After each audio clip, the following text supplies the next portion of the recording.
So I hired a virtual assistant, and she changed my life forever. Not only did I finally have somebody that believed in me and was on my team, but this person was showing up every single day at 9 a.m. ready to help me make money. Yeah. And I had never had that before. Like, I had never had someone that was like more consistent than me. It put me at a level where I had to show up too.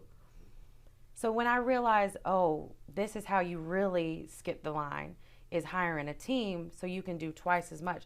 My goal is to help coaches and entrepreneurs turn their mind into money, teaching them how to take what they know, package it, market it, sell it, and automate it to make a massive income and massive impact, even if they don't have a lot of followers on social media.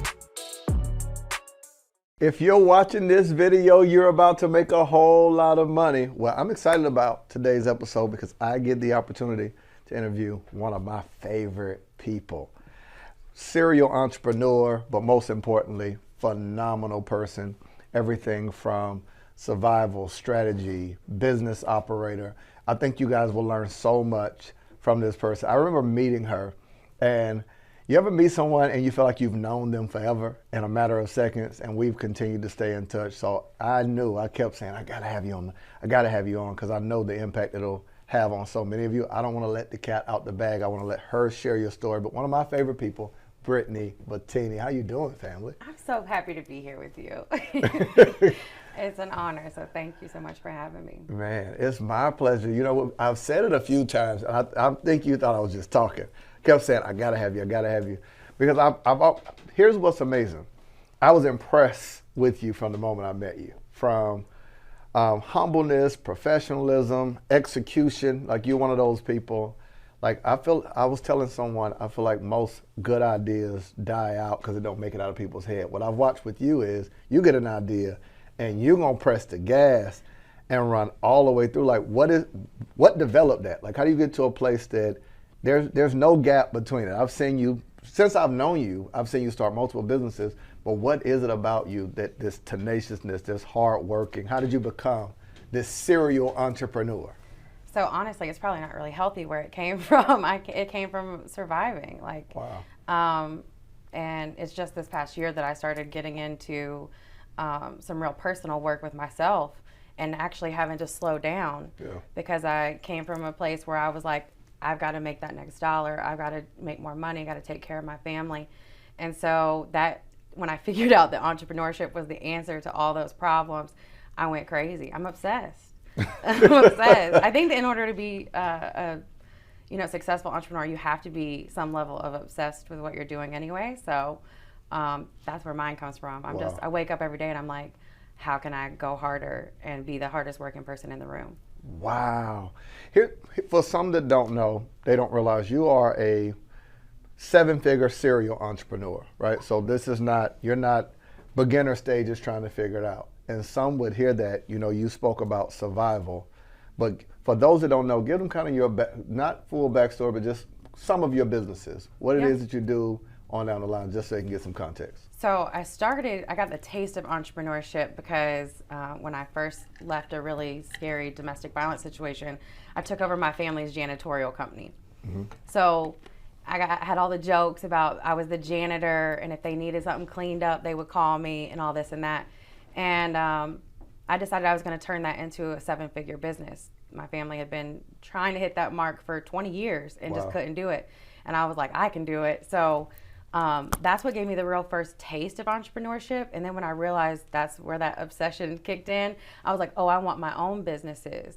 And so I had, during the survivor time, I had to figure out how to get myself financially stable again. And that came with fixing my credit and doing all of those things that you have to do in order to get yourself in a good financial space. Yeah. So I started a credit repair company. Wow. A lot of people were doing it, but it was something I was passionate about. And I knew I wasn't super passionate about janitorial, but I knew that I was passionate about where I had gone from being poor at a food pantry with my kids to being able to buy 5 cars in a year. Yeah. That people need to know this. That's a big gap. That's a gap. Big gap from how I'm gonna feed myself to which car do we drive today? Exactly. And being able to buy a home with my, my new family. So I wanted to teach other people how to do that and help them with the service, of doing it for them. And then all my businesses come from a problem I had either in my own business or my own life that I solved for myself. And I was like, other people have the same problem. Let me solve it for them too. Wow. And they can pay me. Man, I hope anyone grabs that, because that's the essence of entrepreneurship, right? Right. Entrepreneurship is taking responsibility for other people's problems. Yeah. Right. So you I've been doing that my whole life. Right.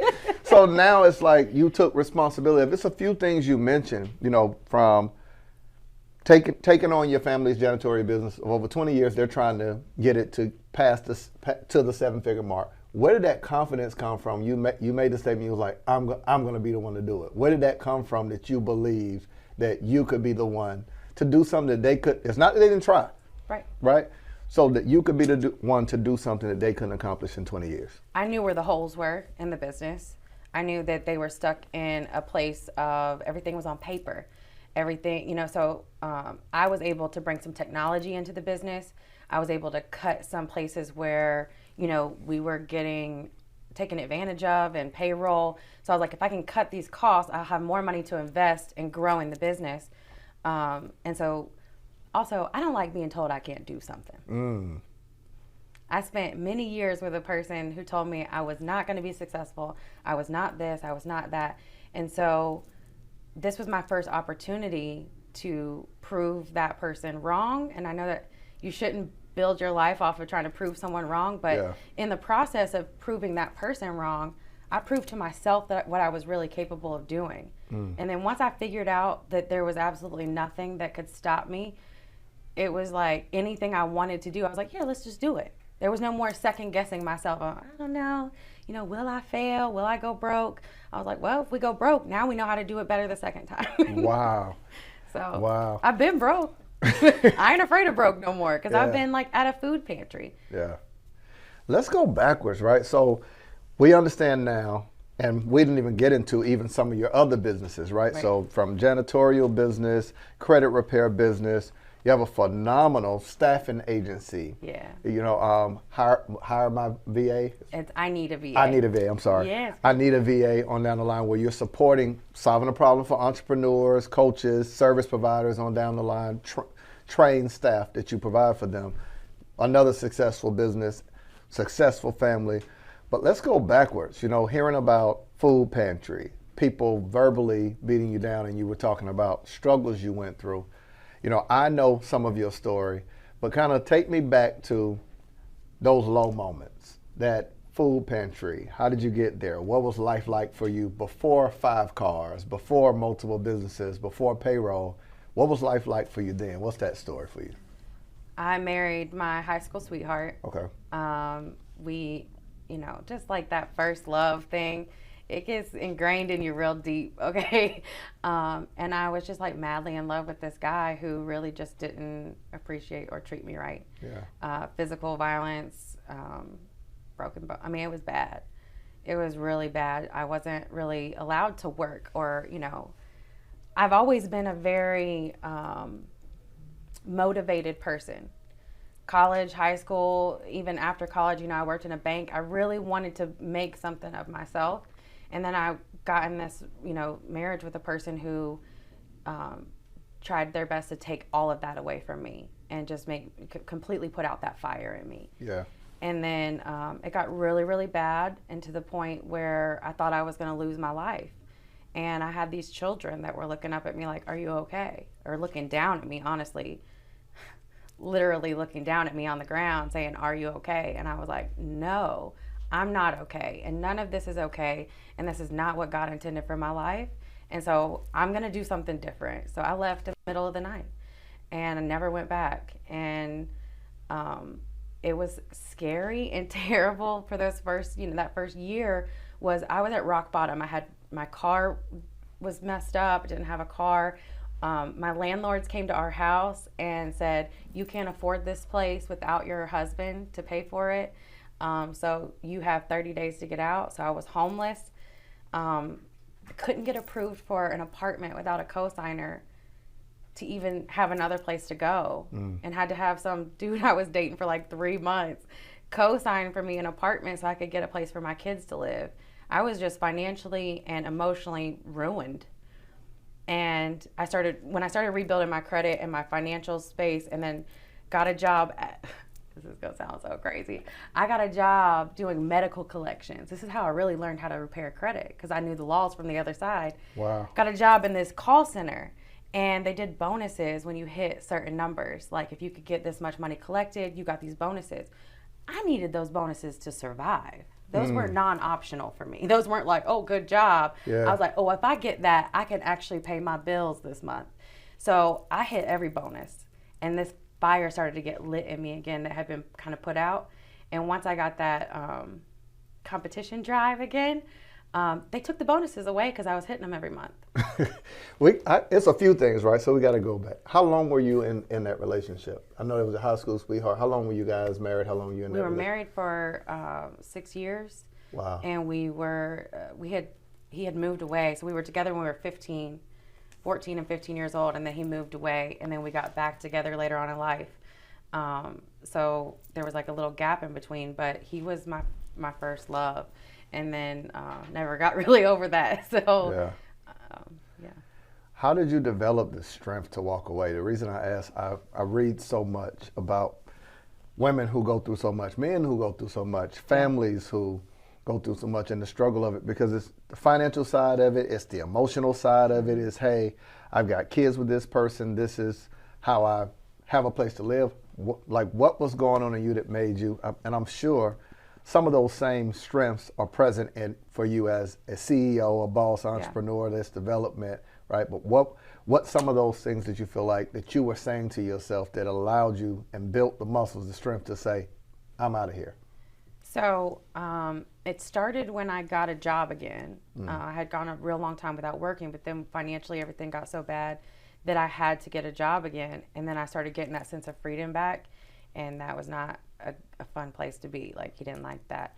And so the abuse got worse. Wow. Whenever I did that. And then we got into a really bad argument one night, and it resulted in, a bruised up body, and my children crying, and my 2-year-old son started hitting because he thought that was normal. And I was like, this ain't it. And I don't know.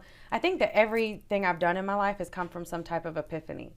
Like the health journey that I'm on right now has come because I couldn't fit on a roller coaster ride with my 10-year-old daughter. I'm just the type of person that it's got to get to the complete rock bottom before I decide to make a change. And I was definitely at rock bottom at that point. So I had to go. And I just packed a bag while he was sleeping and left. And I'm one of them women that, like, once my mind is made up, it's a wrap. It's a wrap. It's no going back. Yeah. Before we get into, because I'm curious to go back into a work environment, repairing credit, et cetera, and then the mindset that now you're like, I'm hitting bonuses every week. But I want to make sure we mention, so it's some amazing things you told me that you're actually doing for women who went through abusive relationships, like some of the ways you're giving back now. Could you speak to that? Yeah, so the domestic violence shelter that helped me after I left, so they helped feed my kids. They sent someone with me to court. It's so crazy. It's how full circle things come. But I got connected back with them a year or two ago, and they asked me to come share my testimony at one of their events. And that event got turned into 5 events because of COVID. Mm-hmm. They couldn't have the big event. So I went to 5 weeks every week and told my story for the first time. I played a 911 call that was used in court, and no one had ever heard it, not even my husband. My now husband. And so that was the first step in me telling my story, and they allowed me not only to help me out of the situation, but then to start my healing journey. So now I get the opportunity to be a philanthropist because I get to give back to that amazing organization that helped me.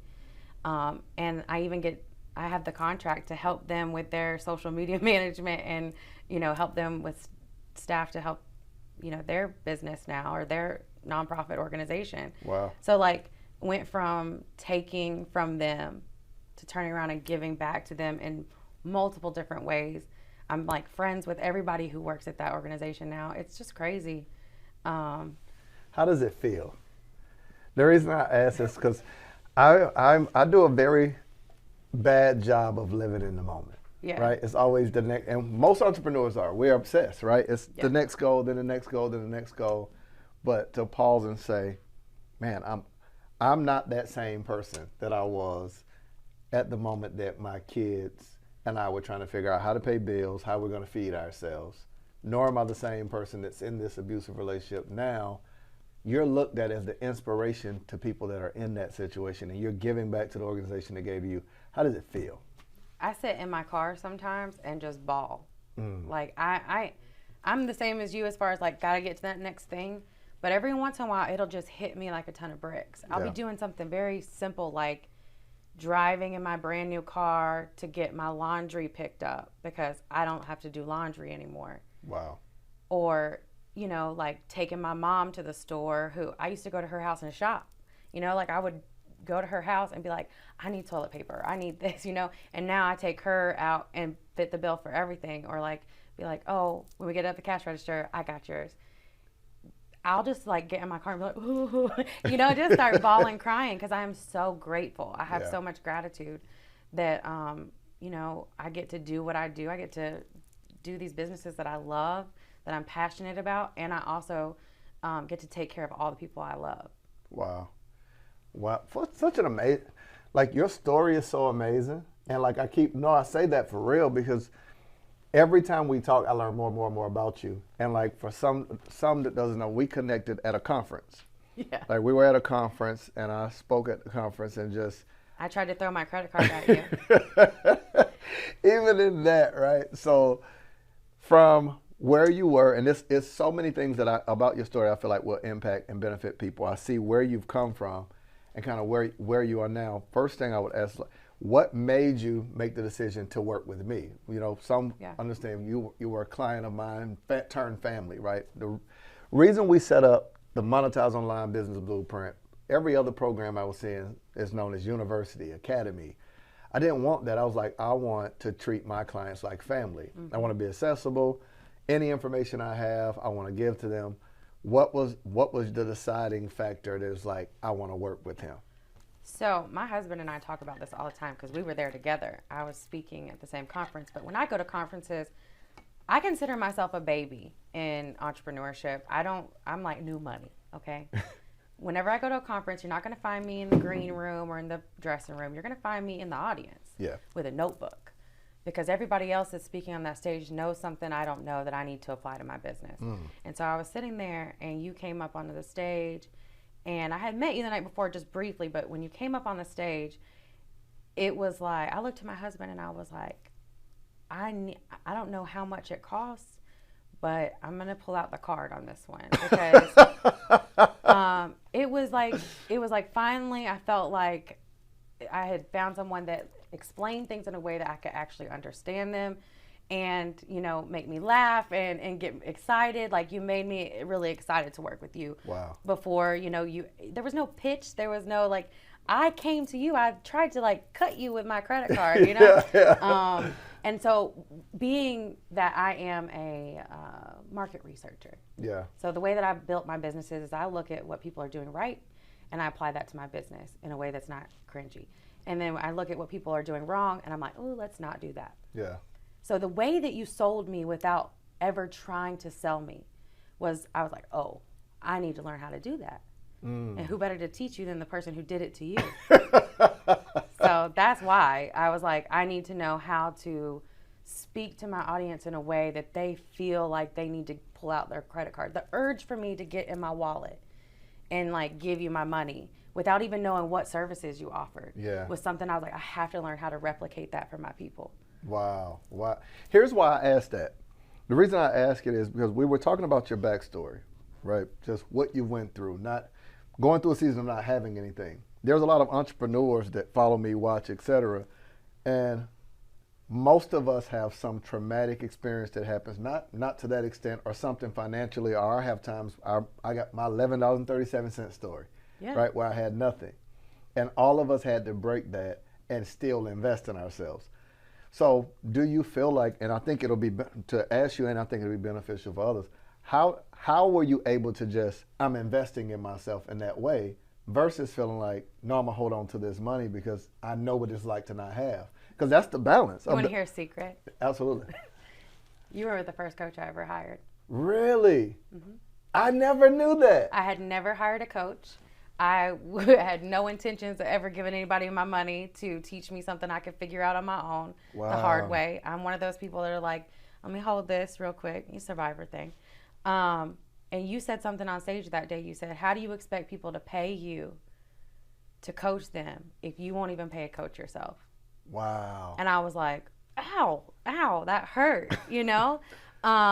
And so it was the best decision I ever made because I've hired so many coaches since then and learned so much and built so many successful, programs since meeting you.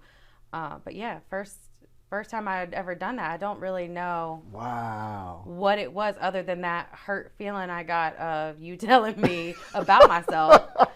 Okay. Our relationship was built on me hurting your feelings. Pretty much. How do you expect people to follow you or listen to you or pay you if you're not willing and invest in themselves? If you're not willing, you have to be the leader. If I want to be a leader, then I have to do what leaders do. Yeah. And show them the way. And the way for me was, to hire someone who made me feel like I need to know what they know. I've got to pause really quick before we get back into the episode to give you access to a free gift that I have for you. Well, chances are there's some knowledge that you know or service that you are already doing. And I tell people, if you are doing any service or have knowledge in your head, you should be able to automate that to generate revenue on the side, whether you're cutting hair. Well, while you're cutting hair, what if you could take the same knowledge and skill and automate that to show someone else how to do it? You generate revenue while also helping others. Well, I created a free training that literally shows you how to package your knowledge and your services into an automated online course. Well, now instead of giving someone access to your time or letting them take you out to coffee, you can give them access to your thoughts without your time.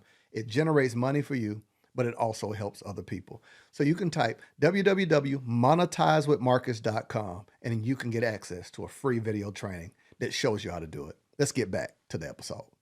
Wow. You know what's crazy? So like my first investment was $10,000, right? My first investment into coaching. Did not have the money. American Express, everybody knows my story. American Express, Delta Gold, credit card, because I wanted the points to be able to fly. As a credit person, right? Literally the same story. We flew to Vegas for free because of that coach.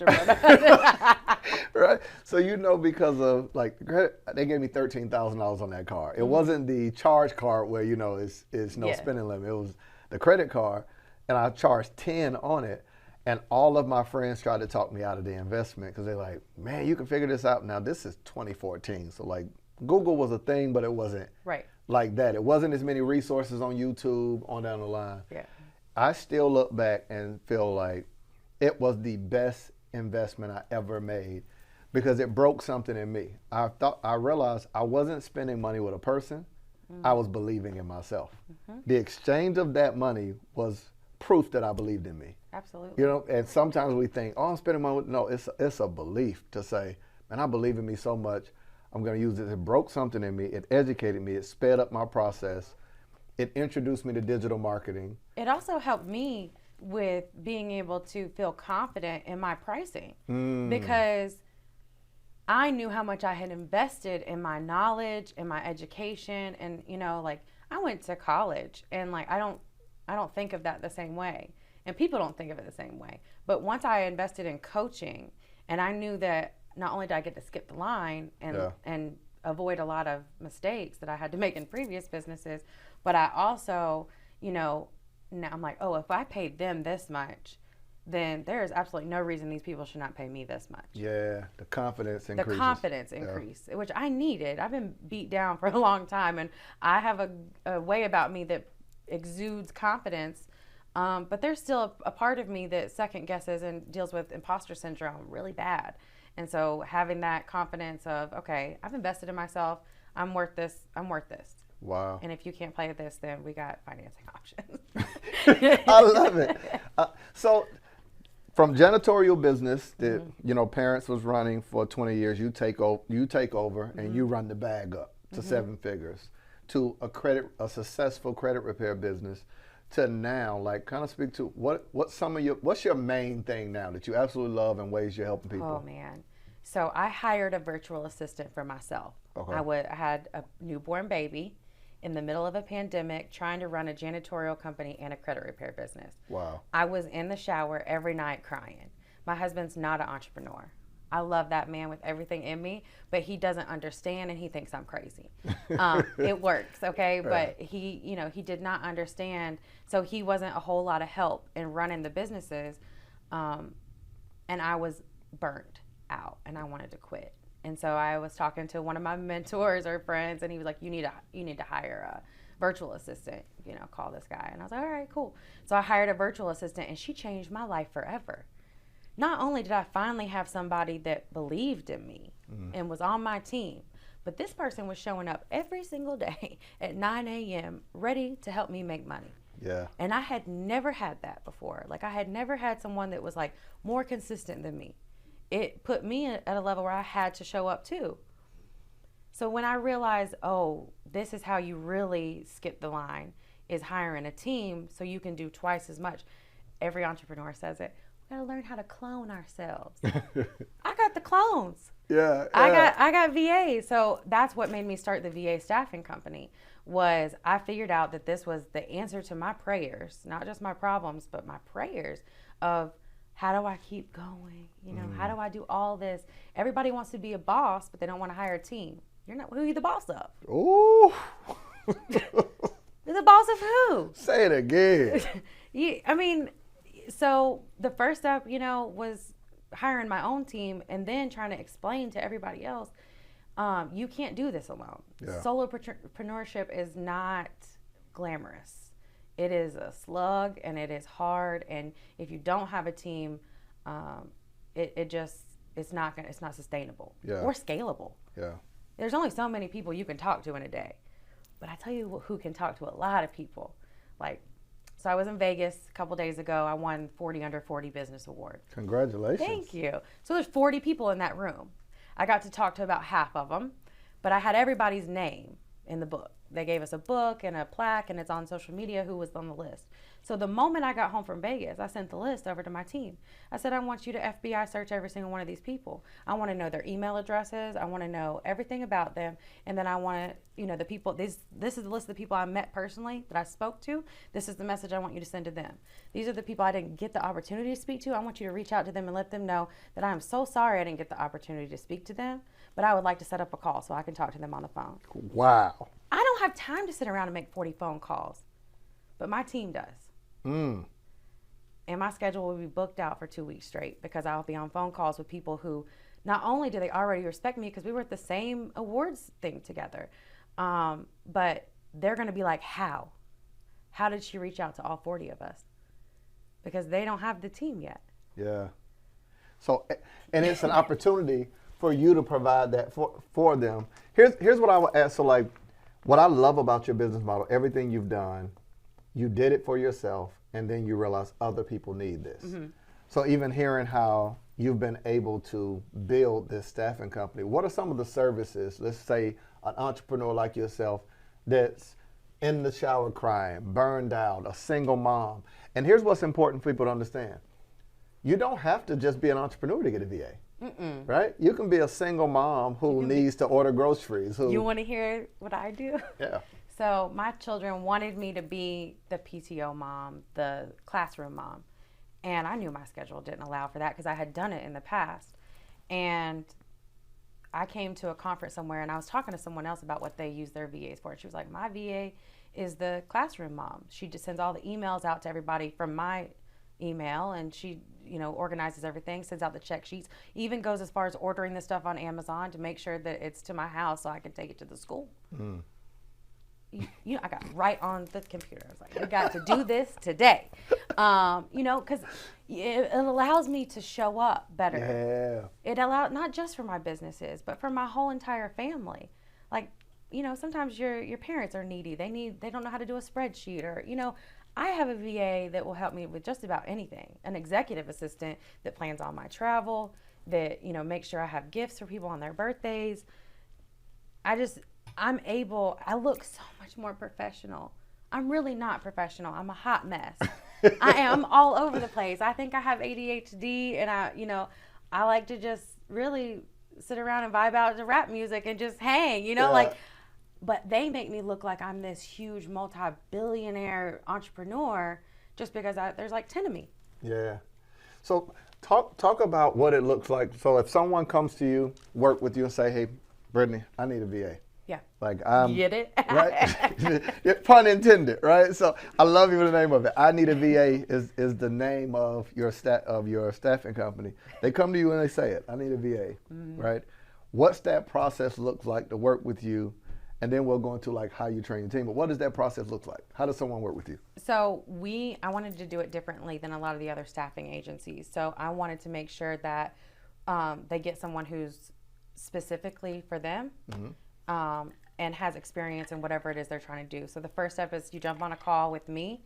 I haven't outsourced that yet just because that's my favorite part of my day is talking to business owners and solving their problems. I want to hear what your problem is so I can figure out what VA you need to solve that problem. So then we get them enrolled, and then once they're enrolled, we start recruiting and training. So we actually go out and look for the VA that's perfect for your specific situation. Wow. So say if you were a mom who needed help with your kids or whatever and your business, I would find a VA who knows what that looks like, who has experience with that and is going to really appreciate a female entrepreneur who needs that type of help. And then they go through a full week of training with my internal team. And I must say, those are the best VAs in the world, my internal team. So they get the best training, and then they actually get to interview. On top of all that, we don't just recruit someone and place their VA with them.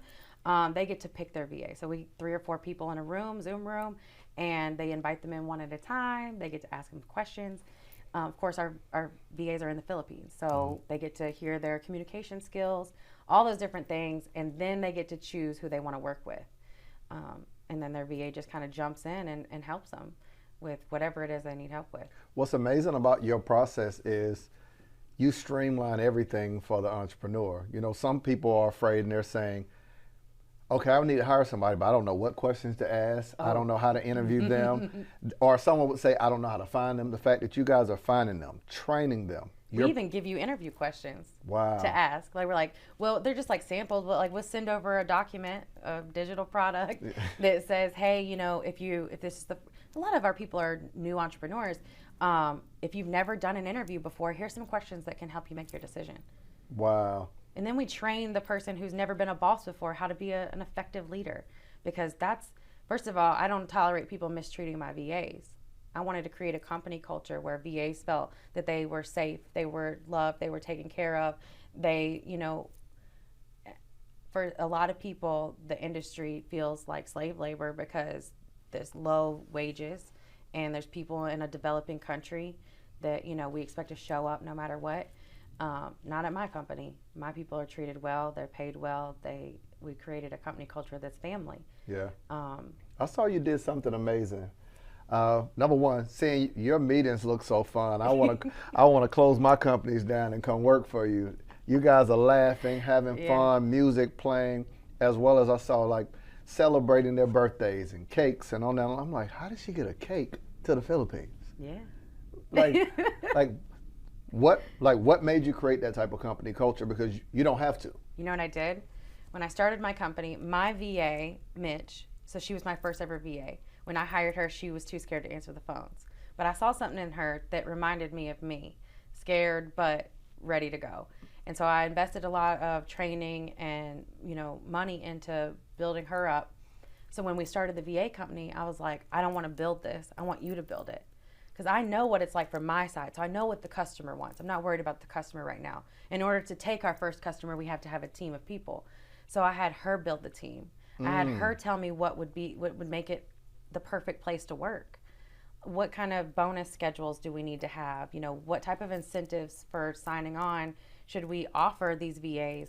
How should we approach them? And what should the interview, every little process on the VA side, because there's 2 sides of the company. I can sell VAs all day long, but if no one wants to work for me, then you're going to get a crappy VA. Yeah. We have thousands of VAs in the Philippines begging us for a job right now because of the company culture. They all want to work for Big Boss Brittany.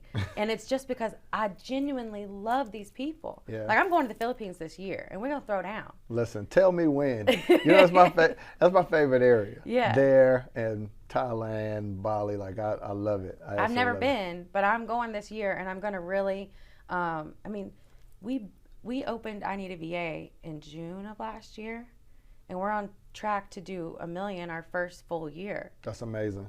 We built a 6-figure company in 6 months. And then, you know, to take it on and do 7 figures in our first full year, I didn't do any of that. I would love to take the credit, but I didn't build that company. My VAs built it. Wow.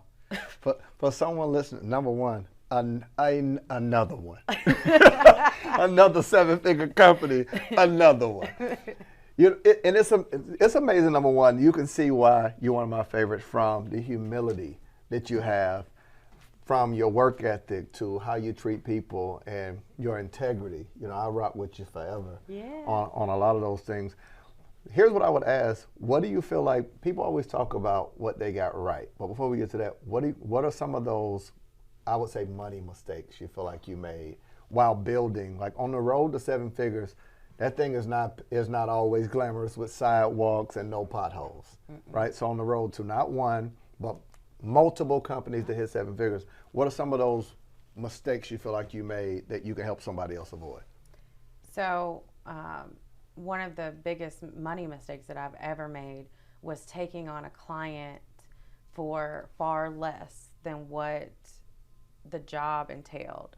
I took on a client in the red just so I could say I had the client. It was a huge banking organization that called me up on a random day of the week and was like, hey, we want to throw 36 more branches at you. And I was like, yes, without really looking at the numbers and what the payroll was going to be and everything. And I rode that contract out until it almost broke the company.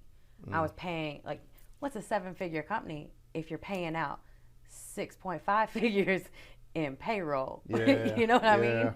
So it was a big money mistake, and I had to learn. That was when I had to learn how to fire a client too. Like, you know, they don't teach you these things in college. They're like, you know, you show up, you do your job, you get paid. And when you're an entrepreneur, it's, oh, you don't get a paycheck this week because you got to pay 55 employees. So that was the biggest money mistake I made, was not really doing the numbers. Yeah. Just thinking, oh, this is a huge break because I got this big contract. The reason why I think that's so powerful, like someone like myself, I was telling a friend of mine, I said, I would rather work with entrepreneurs, coaches, your everyday people than quote unquote influencers. And I said the reason for that is many of them aren't willing to learn the space, so they're unaware of what we're building, so they can't appreciate it, and they're gonna overwork you. Sometimes they don't have boundaries. So some would say, oh man, you got this type of client, and some want to brag about the type of client they have, but you don't realize you make more money working with someone else. So we were riding, my wife and I was riding one day, and a gentleman got my number and called me. She'll probably remember this. And he was like, man, I want to fly you out to, he did one of them, I'm a flight, you're going to get flued out. Type of, I don't have none of them clients yet. He said, I want to fly you out to New York and do a one-on-one with you, bro, and this, and have you build this, and this. He said, man, money ain't no deal. You know, I'll pay you $25,000 the way he said it. And I said, nah, I'm good, bro. I don't work that way. Like, you got to go through this process on down the line. He's like, it's $20,000. I said, bro, let me break this down to you. I can do a group setting and charge $10K per person and work for 1 hour and get more than what you're asking me to do, to fly to New York and spend 4 hours with you to teach you what you won't understand. Some would hear that number and it sounds like a lot, but it speaks to your point, because I think it goes back to, I think there should be, every entrepreneur needs therapy. Because what we overcome mentally and emotionally and financially to build a company, you know my quote, you can't build a business bigger than you build yourself. So you reach 7 figures, but that don't mean that internally, emotionally, mentally, you're internally at 7 figures, right? The number didn't change who you are. So sometimes we love to brag about who our clients are, or I know people who are authors who feel like they have to put their book on Amazon versus you're like, bro, you're getting $6. You can get the full 20 if you hold it on your site. Absolutely. Just to say that. So I'm loving your story and how you learned these lessons of, hey, I was broken, I went through this, now I'm giving back. What do you feel like you did differently, right? We all have a story of something that we went through, some hardship, what did you get right? Like if you date back to these critical moments, you say, man, when I did this, I got this right. This changed the game for me. My whole coach. If anyone from my coaching program is probably on the other side of the camera right now screaming, consistency, consistency. That's my thing. Yeah. I show up consistently. And if a coach or someone who is where I want to be tells me to do something, I'm not like, well, maybe that's a good idea. No, I am doing that thing. Yeah. Immediately. Yeah. Like before we hang up the phone, the wheels are already in motion. I've already sent a text to my team like, this is what we're supposed to be doing next. Yeah. I'm just not sitting around sitting on my hands because someone else is going to take that same information and execute if I don't. And why not me? Why should I not get the money? Why should I not get the influence? Why should I not be able to retire my husband and my parents? Hold, pause. Did you just throw that out there? Why shouldn't I be able to what? I retired everybody in my family. And that's a lot to take on, so I don't recommend it. It's a lot of pressure. But my new husband, Bryson, he has psoriatic arthritis. And when he met, I was like, I got me a sugar daddy. I got me a good man with a good job. He's kind. His mom worked in domestic violence shelters her whole life. Like he was my in-house therapist. But then like a couple years into our relationship, he got diagnosed with psoriatic arthritis, and I watched his body break down, and he couldn't get up and go do his job anymore. And here I was, this crazy entrepreneur girl. I was like, okay, got a new goal. The new goal is to make enough money where he doesn't have to go listen to that boss tell him he's lazy because he doesn't feel good anymore. And I executed because he needed me to. And I made a promise to my dad that if he let me take over the janitorial company, he would never have to come in and move a mop again. And I executed. And so I think that the main thing that I would tell any entrepreneur is if you set a goal, it has to be non-negotiable. And you have to just do whatever it takes to get there and execute it. Here's why I love what you're saying. We're in an age now where you have people who haven't started who are asking you how to automate what don't exist. Right? So it's someone with an idea to say, I want to make money in my sleep. Well, can you make money while you're awake first? Ooh.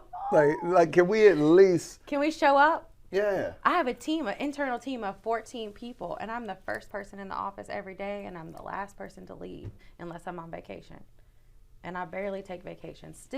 I'm still not where I want to be that I can automate everything yet. So you're telling me, not one, not two, not three, multiple seven-figure companies, and you're still working, but everybody else is saying you should automate everything and do So that I haven't opened a credit repair software in 6-7 months. I get things automated, and then I start something new. Yeah. Or I move to something that I'm passionate about. Like, I can't just sit around. I don't know if I'll ever be able to just sit around. My husband thinks I'm crazy. I keep telling y'all that. But he loves to just, be at home with the kids. And, we have the complete opposite family dynamic. Everyone thinks that we're nuts. But, he's good at that. He's calm. He's not easily put to anger. He's sweet and kind and good with the kids. Yeah. And I'm a boss. So I'm going to do what bosses do. And I'm going to go to my office and work until I want to fall asleep. Now, I got to get into this really quick. Here's why I like what you're saying. Everybody, especially if you look online, there's these arguments of these traditional gender roles. And some, I'm telling you, it's going to be somebody in the comments about, you made certain statements, right, of firing your husband. Retiring your husband. Boom, not firing. He's on salary. Right? So from retiring your husband and all these other pieces of the puzzle, and you were saying, hey, I want to do what I'm good at, not just a traditional role. I'm still going to be a good mom, but I'm a boss. This is what I am. Man, I think it's a conversation that has to be had about playing to your strengths. Absolutely. How do you balance it all? Mom, boss. Okay. So my husband stays at home with the kids. Okay. We have a nanny that comes in a couple days a week to, come to the office and help me, or we can go to lunch together or whatever. I moved my parents back home they lived 5 hours away, so I moved them back home. I have so many VAs. I have a whole team of people that make me look like I have my whole life together. Yeah. And then, sometimes I just wing it. swing it sometimes, you know? Yeah. Like, I'm just everywhere. I'll decide, you know, oh, cancel that. I've got to move. And I just keep moving. Yeah. It might not always be forward, but I'm always in movement. And that's really just how I keep everything up in the air. Until I get to a point where everything is automated and I can relax, and I don't know if I want that right now. Yeah. For a business owner, entrepreneur, single mom, or anyone who says, I'm overwhelmed, or business is going well, but it's burning me out, you know, how can they reach out to you? How can they work with you? You know, you already talked about your process, but how can they find you? How can they work with you? So I am on all the socials at Brittany Bettini, just my name. I tried to put my stake in the ground. Yeah. And then BrittanyBettini.com has links to all my services. All my companies are linked on there to make it easy for you guys to find me. I love it. Before I let you go, let's talk about what are some problems that working with you solves. Like, I'm sure you spoke to me, and we're going to work together in terms of social media management. You know, the Epic Nation is an online church. So I immediately thought about it. I was like, hold on, while you were talking now, I was like, there's a lot of follow-up I can do with new partners, for people who need access to information, social media management, which is major.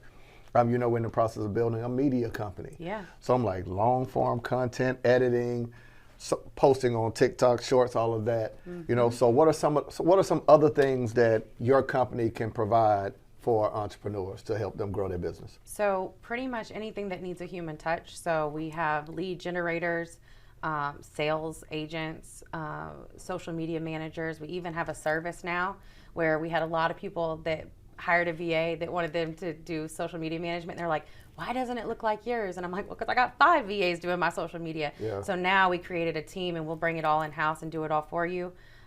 We do PR work for people. So if you are looking to get featured in the press to grow your business, we can help with that as well. You know, anything that I use in my own business that's helped me grow, I just give it, you know, I want my clients to have access to that. I feel like I would be gatekeeping. I'm like, all right, I'll tell you how I did it. You know, I would rather just help you do it. Wow, so every part of a business, invoicing, social media management, editing, graphics. Oh, yes, we have some of the best graphic designers. I tell you, the education and everything in the Philippines, where we source our VAs from, they really are just so eager to help people like you and I, who have this, you know, American dream, and they get invested in what you're building, and they become part of your family. So yeah, wow, we can do it all. Here's why I love your business. Your business is a solution for any person who's looking to grow or scale a company. You know, we always talk about turning your mind into money, right? Well, there's the idea of, you got an idea, product, or service, but how are you going to do it? Operations? How are you going to close sales? How are you going to respond to DMs? How are you going to send invoices? You know, if you're traveling and speaking, well, what happens when you get off stage? I love what you mentioned about all the people you met at a conference. You had your VAs to follow up. So imagine how many times we go to a conference and we get in the room, but we don't follow up, right? So this is a major solution that you're offering for entrepreneurs around the world. So here's what I would tell you. Reach out to Brittany Bettini. She's the secret weapon. I don't know if I should have shared with y'all one of my favorite people. I'm blessed, right? I never knew that I was the first coach that you invested to work with, but I'm honored, and I hope how was it? It was amazing. I'm here, aren't I? Right. That's a very good point. That's a very good point. You know, that's a very good point. I've been saving that secret for just today. Right. So, and even that, like, we were able to work with Brittany to create programs, courses, things of that nature, and we're just getting started. We're going to partner on some stuff. I keep saying it to you, but I've got a few different ideas of things we're going to partner on. But this has been another phenomenal episode of Monetize with Marcus podcast. Make sure you connect with Brittany Bettini on all social media platforms. If you're looking to scale, to grow your business, please make sure you reach out to her. She is a one-stop shop and a resource for anything you could need as an entrepreneur, so you're not dealing with burnout, confusion, overwhelm. Her team is trained to help you grow and scale your business. Well, until next time, if you need me, I'll be over here minding my online business. See you in the next episode.